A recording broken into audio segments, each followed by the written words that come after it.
पश्चिमी देशों में कई देश खोलकर समर्थन भी कर रहे हैं। यूक्रेन की पश्चिमी देशों से अपील यहां पर सामने आई है। युद्ध से तबाह यूक्रेन ने ये कहा है कि युद्ध खत्म कराने की जिम्मेदारी ले पश्चिमी देश। ये बहुत बड़ी खबर है, इस वक्त की ये बहुत बड़ी खबर है। रूसी हवाई हमले रोकने के लिए कदम उठाए यूक्रेन की ओर से। पश्चिमी देशों से ये गुजारिश की जा रही है, यूक्रेन का आसमान बंद करें पश्चिमी देश। रूसी हमले से तबाही झेलते यूक्रेन की तस्वीरें आपको एक बार दिखाते हैं।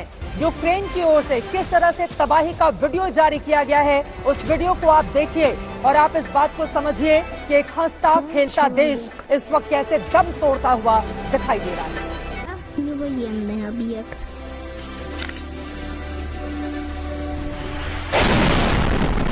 Я не угроза.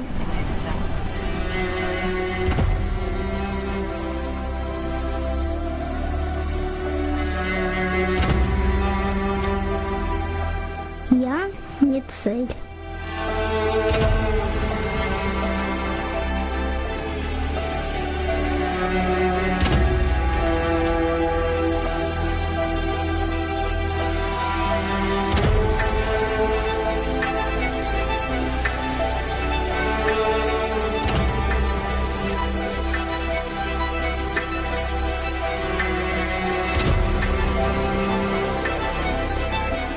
Я человек. चारों तरफ तबाही का मंजर आप देख पा रहे हैं। बड़ी बड़ी ऊंची ऊंची इमारतें किस तरह से दम छोड़ चुकी हैं। चारों तरफ काले धुएं का गुबार या फिर आगजनी। तबाही की ये तस्वीरें अपने आप में बेचैन करती हुई। अब सवाल यह है कि यूक्रेन का आगे का भविष्य क्या होगा। सीधे राजेश आपके पास आते हुए, पश्चिमी देशों से यूक्रेन की ये जो अपील निकलकर सामने आई है कि पश्चिमी देश अब हमारे ऊपर जिस तरह के आक्रमण हमले हो रहे हैं उसको रोकने में मदद किया जाए, और इसके साथ ही तमाम और बातें भी यूक्रेन की ओर से कही गई हैं। आपको लग रहा है कि पश्चिमी देश खुलकर अब सामने आएंगे और रूस को इसके लिए रोकेंगे? राजेश, देखिए चित्रा, जो है ये जो डिमांड है यूक्रेन की, ये अपने आप में ऐसी डिमांड है जो पश्चिमी देश पूरी नहीं कर सकते, चाहकर भी पूरी नहीं कर सकते। स्पेस को, जो एयर स्पेस है यूक्रेन का, उसको डिनाई करने के लिए उन्हें अपनी या तो एयर डिफेंस प्रणालियां यहां लगानी पड़ेंगी, जिनके एयर डिफेंस वेपन्स हैं उनको यूक्रेन में डिप्लॉय करने पड़ेंगे, या फिर उनको यूक्रेनियन आसमान में अपने जहाज भेजने पड़ेंगे। और दोनों का मतलब ये होगा कि नेटो देश फिर इस लड़ाई में सीधे तौर पे शामिल हो गए हैं, जो वॉर को एस्केलेट करके रशिया और नेटो वॉर बना देगा। इसलिए, और वो बिल्कुल भी ये नहीं चाहते हैं, किसी भी देश में इस वक्त इस चीज के लिए समर्थन नहीं है कि नेटो इस वॉर में इन्वॉल्व हो। तो ये डिमांड जो है यूक्रेन की, वो अपने आप में ही नामुमकिन है मीट करने के लिए। लेकिन मैं आपको इसका दूसरा पहलू बताता हूं।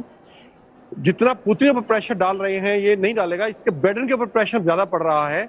देखें, अगर मैं इसको दोहरा रहा हूं दोबारा, एक तो न्यूक्लियर पावर प्लांट है कि इसका अगर लीकेज होता है तो ये यूरोपियन देशों को अफेक्ट करेगा।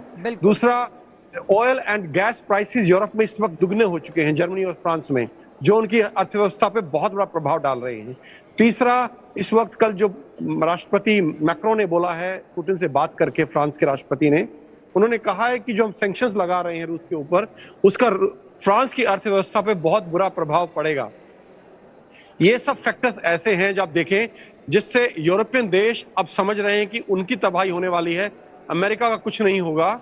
और ये कहीं ना कहीं एक दरार पैदा कर रहा है यूरोपियन यूनियन और यूएस के बीच में। और यूरोपियन यूनियन के जो देश हैं, खासकर जर्मनी और फ्रांस, ये अब प्रेशर डाल रहे हैं राष्ट्रपति बाइडेन पे कि किसी तरह से बातचीत हो। और यही कारण है कि आज बाइडेन ने पुतिन को एक प्रस्ताव रखा है कि हम सारे जो प्रतिबंध हैं ये वापस लेने को तैयार हैं, अगर आप ये युद्ध खत्म कर दें।